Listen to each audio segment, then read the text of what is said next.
siapkanlah dirimu untuk menjelang satu kematian.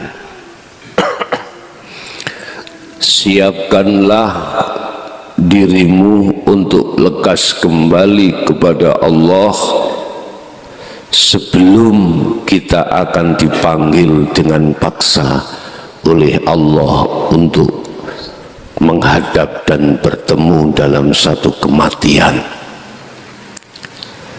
Perkara kematian sudah tidak ada yang meragukan kalau hal itu mesti terjadi. Nggih napa mboten? Kapan itu datang kita semua manusia tidak ada yang tahu kecuali Allah.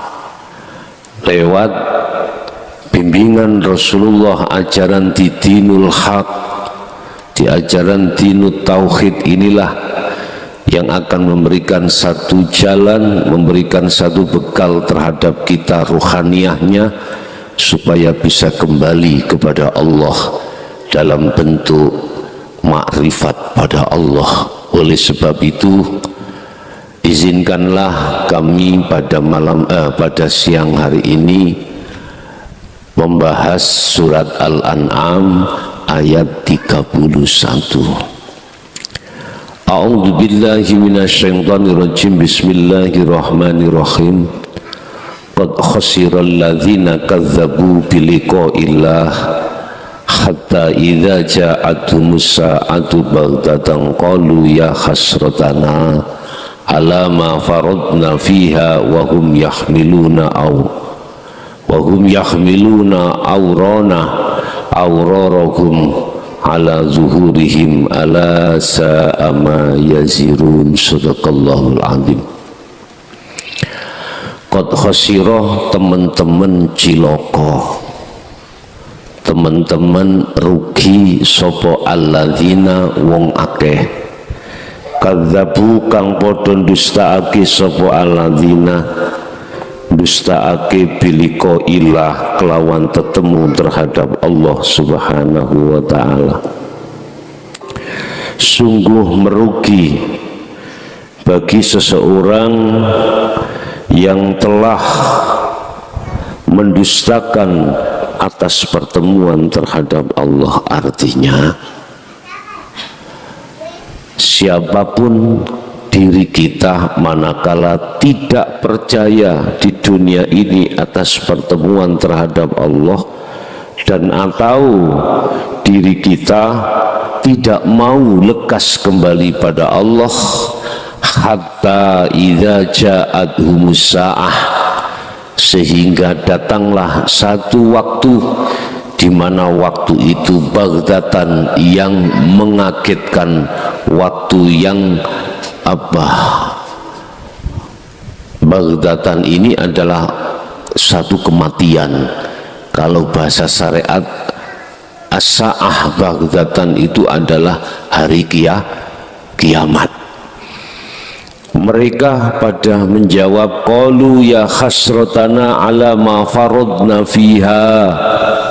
Subhanallah, sungguh merugi saya, mengapa dulu kami tidak akan lekas kembali kepada Allah. Bapak Ibu hadirin jamaah rahimakumullah, kembali kita pada diri kita sebagai manusia. Mohon maaf kalau tulis nggih, jadi biar tambah cetoh. Amit.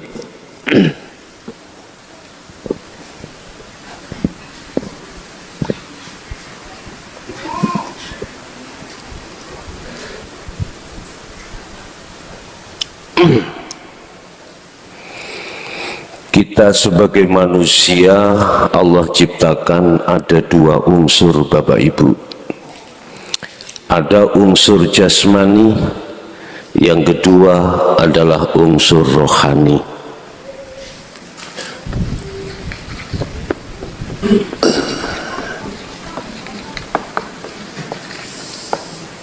Allah kelihatan ya, menciptakan kita sebagai insan atau manusia terdiri dari dua,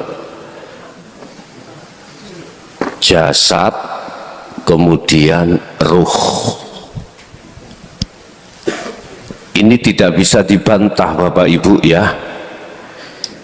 Kita manusia diciptakan Allah dari dua unsur, jasmani dan rohani.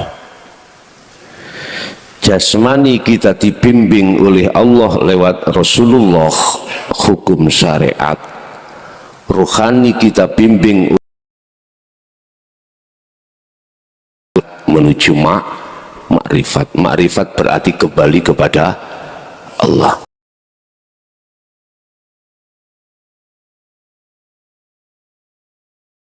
Ke tanah. Rohani kita dari Allah kembali ke Allah. Itulah bentuk wa inna ilaihi raji'un. Sekarang rohaniyah kita sudah bisa kembali pada Allah atau belum? Ayo dipikir. Karena kita dalam kematian kapan tidak tahu.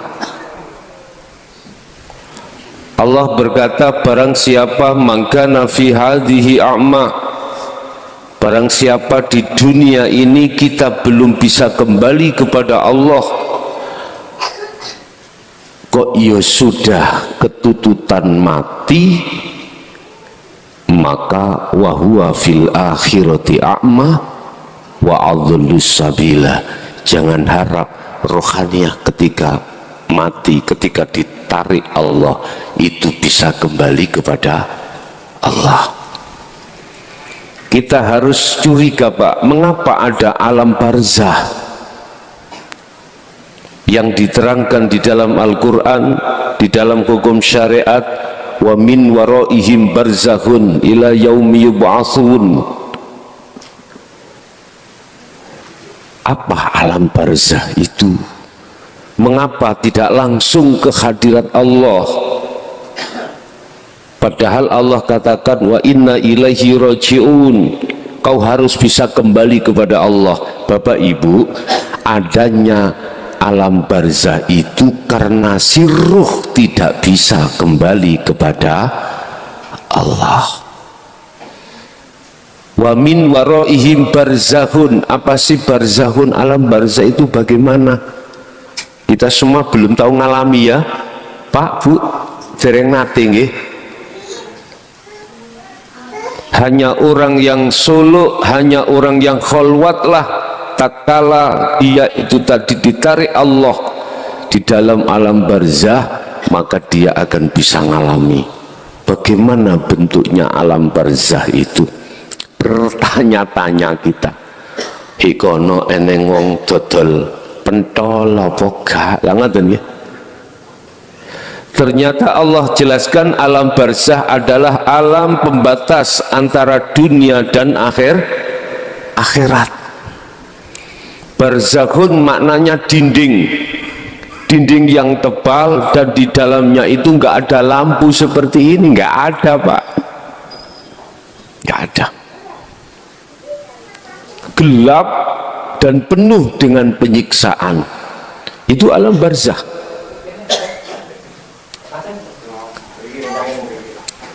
Satu misal gini Pak, kalau kita itu yang hadir niki ya, yang hadir sudah tahu rumahnya masing-masing ya, sudah tahu ya, sampun semerap dalemi piyambak sampun ya, sampun. Terus habis ngaji ini nanti, setelah ngaji ini nanti, coba ayo kita pulang sama-sama, mata kita tutup. Kira-kira bisa nyampe rumah ndak? Tidak. Sama ruh ini.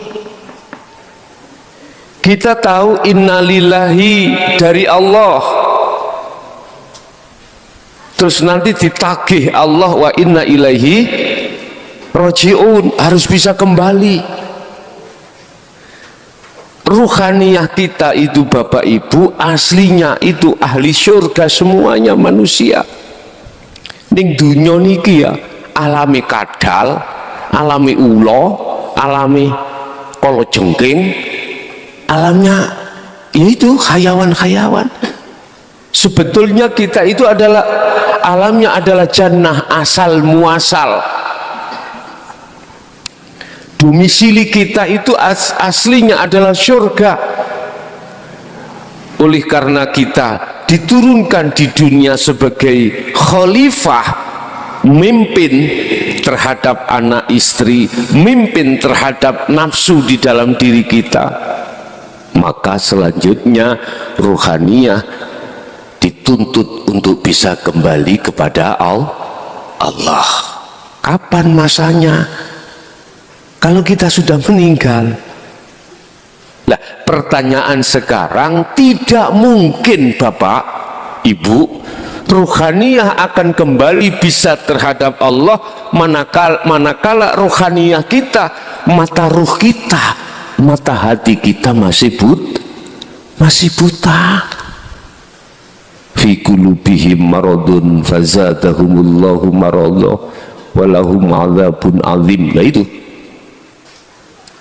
kegelapan ainul basyirah kita, mata ruh kita itu dikarenakan buta, akhirnya kita dimasukkan di dalam alam barzah, dan di situ kita tidak tahu siapa-siapa. Ayo, siapa di antara jenengan yang pernah entah mimpi, entah waktu khalwat, terus Allah memasukkan di alam barzah? Wonten? Wonten? Jareng wonten? Iki bisa dialami jenengan ketika khalwat di dalam alam mukasyafah, bisa dialami orang yang sudah pernah mati. Wonten sing pernah mati mriki? Dereng. Lah iku persoalane. Pun. Wa min waraihim, kata Allah, di belakangmu itu barzakhun, ada alam barzah, yaitu sebuah dinding. Manakala ruh itu dilepaskan, dimasukkan di dalam barzah, dia tidak bisa keluar ke dunia, tidak bisa keluar untuk ke akhir sampai kapan? Ila yaumi yub'atsun, sampai hari di mana Allah itu membangkitkan jenengan kali kula. Ini kapan? Secara syariat nanti kalau sudah hari kiamat. Lah apa kita menunggu itu? Lah sekarang gini, bagaimana di dunia ini ruhaniyah itu sudah bisa kembali pada Allah? Apa persyaratannya? Ini Pak yang harus kita persiapkan sebelum kita itu dipanggil Allah, kullu nafsin dha'iqatul maut. Apa yang harus kita persiapkan sehingga di dunia ini ruhaniyah sampai itu sudah bisa kembali pada Allah? Pertama pun sampai kecoi, Allah memberikan satu solusi di dalam surat Ali Imran ayat 31. Apa? Ikut Muhammad. Kul in kuntum tuhibbunallaha fattabi'uni yuhibbukumullah. Jikalau Rasulullah yang bersabda, jikalau kau ingin betul-betul bisa kembali kepada Allah, ikuti saya, kata Rasulullah. Mengikuti Rasulullah yang bagaimana? Ini tadi pendidikan jasad, pendidikan roh. Pendidikan jasad letaknya di hukum syariat, sehingga jasad ini kalau memakai hukum syariat ada dua: meninggalkan larangan, menjalankan perintah. Udah, itu jasad.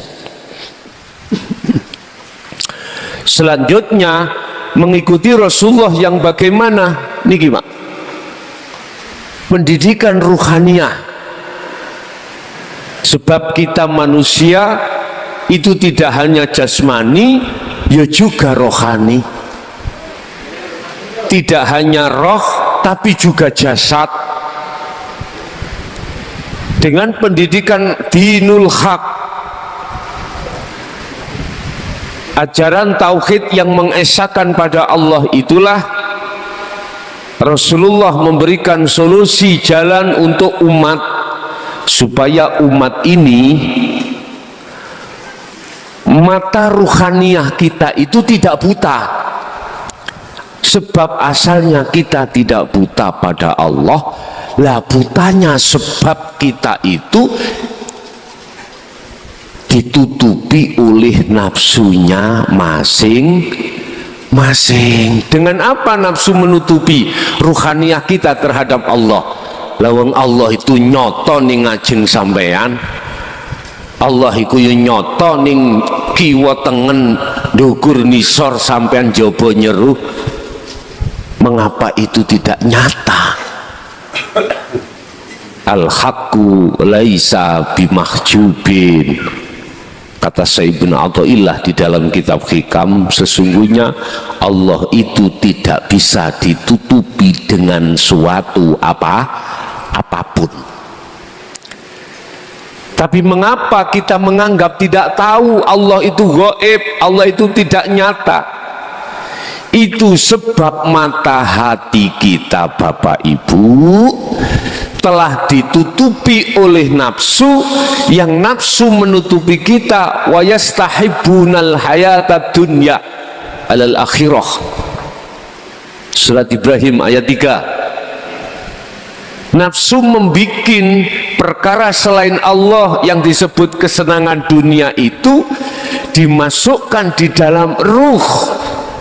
Jagati ruh ini, akhirnya ruh kita itu bersukaria, bercinta kasih, tidak terhadap Allah tapi terhadap kesenangan dunia. Ini akhirnya jangankan ruh itu di luar aktivitas sholat, di dalam aktivitas sholat pun ruh tidak tahu kalau di depan itu ada wujudnya Allah. Tidak tahu, Pak.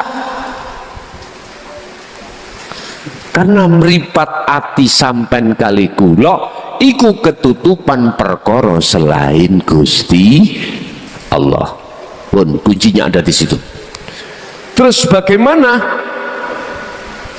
sekiranya meripat hati saya itu sudah tidak buta terhadap Allah? Pertama adalah ikuti Rasulullah, ikuti ajaran Rasulullah yang ada di jalur dinut tauhid, ajaran yang mengesahkan kepada Allah, yang dimasukkan Allah di dalam tauhid, la ilaha illa anta subhanaka inni kuntu minal zalimin. Iku, Pak. Di dalam tauhid itu akan mewejang kita, Bapak Ibu. Pertama, apa hakikatnya syahadat? Kedua, apa hakikatnya sholat, zakat, puasa, haji, rukun iman, sifat-sifat hidupnya Allah. Lalu Bapak Ibu, Kanjeng Nabi membimbing pada waktu itu, membimbing umatnya lewat bagaimana cara menerapkan, menjalankan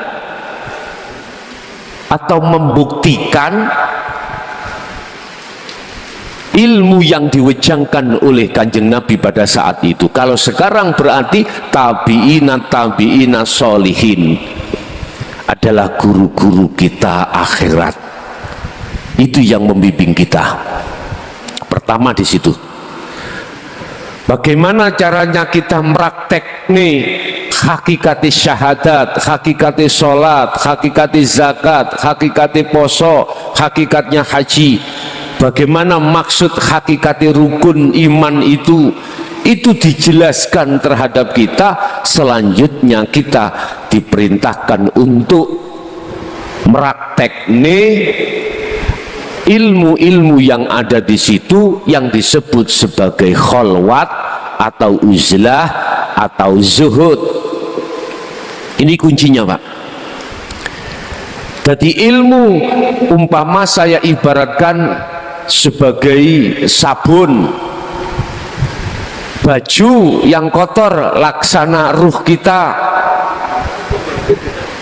Lah, baju yang kotor itu bisanya bersih dan bisa masuk terhadap almari yang berbau wangi, maka harus didatangkanlah sabun.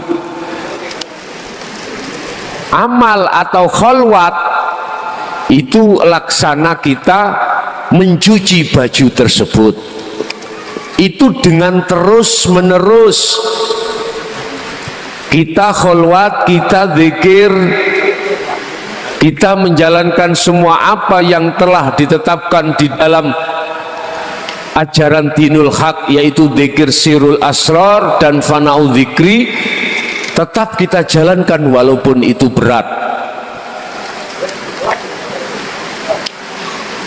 Kemudian beliau akan membimbing kita perkara-perkara yang disebut istiqomah terus menerus.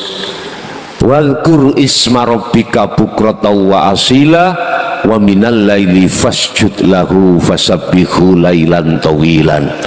Surat Al-Insan ayat 25-26. Muhammad, terus berzikirlah kau dari pagi sampai sore bahkan malam.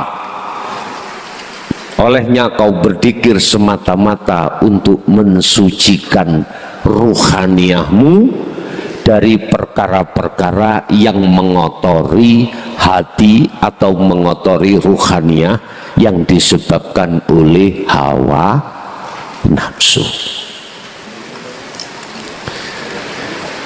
Sehingga kalau boleh saya tarik kesimpulan Bapak Ibu, apa yang harus kita persiapkan? Setiap saat dan waktu, setiap napas, sibukkanlah hati kita hanya untuk berzikir datang Gusti Allah. Apa zikir yang bisa membersihkan kotoran hati? Zikir yang dimaksud ala bidzikrillahi tatmainnul qulub, yang menjadikan jiwa kita damai tentram karena bertemu Allah. Zikir mana yang akan bisa menjadikan ruh itu bisa bertemu Allah? Ya ayyatuhan nafsul mutmainnah irji'i ila rabbiki radiyatam mardiyah. Bagaimana zikir yang bagaimana ini? Oleh saking pentingnya waktu kita yang sangat sempit Bapak Ibu, ya, maksudnya waktu yang sempit, kita di dunia itu laksana mampir ngombe. Satu hari waktu akhirat dibanding dengan hari waktu di dunia 50.000 tahun. Sedangkan kan kita umurnya paling banter berapa? 200 tahun wonten mriki. Satu hari waktu di akhirat dibanding dengan masa di dunia 50 tahun, 50.000 tahun. Enggak ono sak pucuke kuku gitu ya.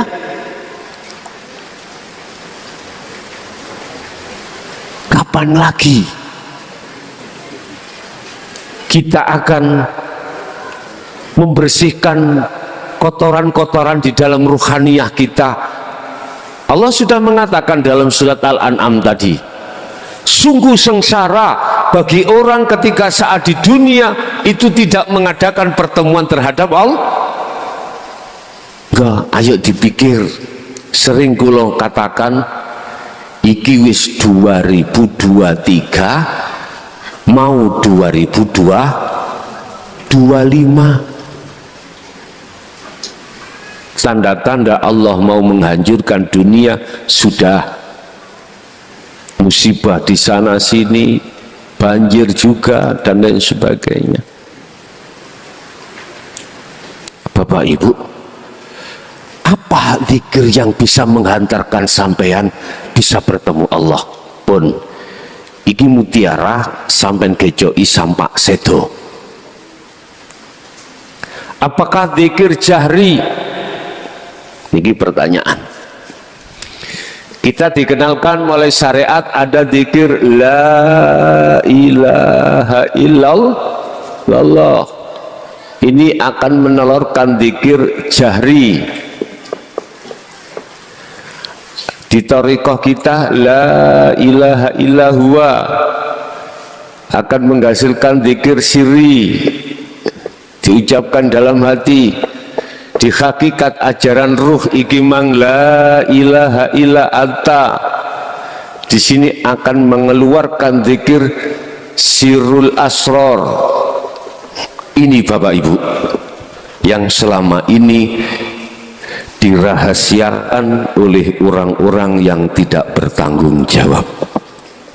Apa zikir sirrul asror itu? Zikir yang sudah tidak mengucap Allah, zikir yang di dalam hati sudah tidak mengucapkan Allahu Allahu Allah, tidak, tapi diemnya hati panjenengan ruhaniyah ini harus merasakan, meyakini bahwasannya yang menurunkan hujan itu adalah, percaya Pak, hujan turun Allah yang menurunkan? Oke. Inni wajjahtu wajhiya lilladzi fataras samawati wal, ku arahkan wajahku terhadap wajah Allah. Di wajah Allah, lilladzi zat fataras samawati wal ardo, sing ngatur sing nguasai langit lan bumi. Yo ngajeng sampean iku Pak.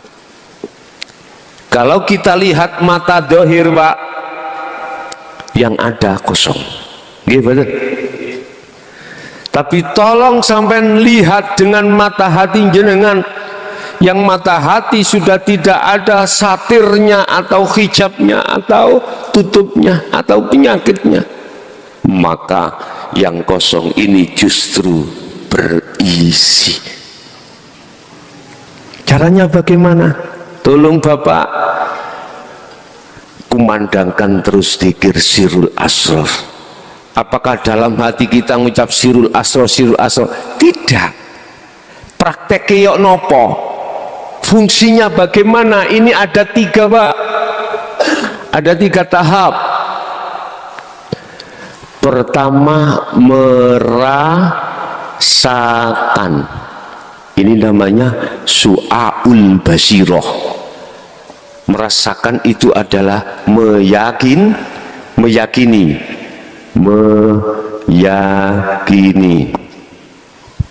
Udah, aku takut jenengan. Ningati sampean iku, sudahkah ada satu keyakinan bisanya hadir jenengan kali kula kumpul ning kene karena Allah? Wis gak usah dijawab. Jawab ning ati. Kalau tadi sampean iku merasakan, meyakini dalam hati jenengan bisanya kita hadir berkumpul di majelis ini karena Allah, yang Allah itu ada di dalam dan di luar saya, maka ruhaniyah sampean iku diwastani ruhaniyah yang damai.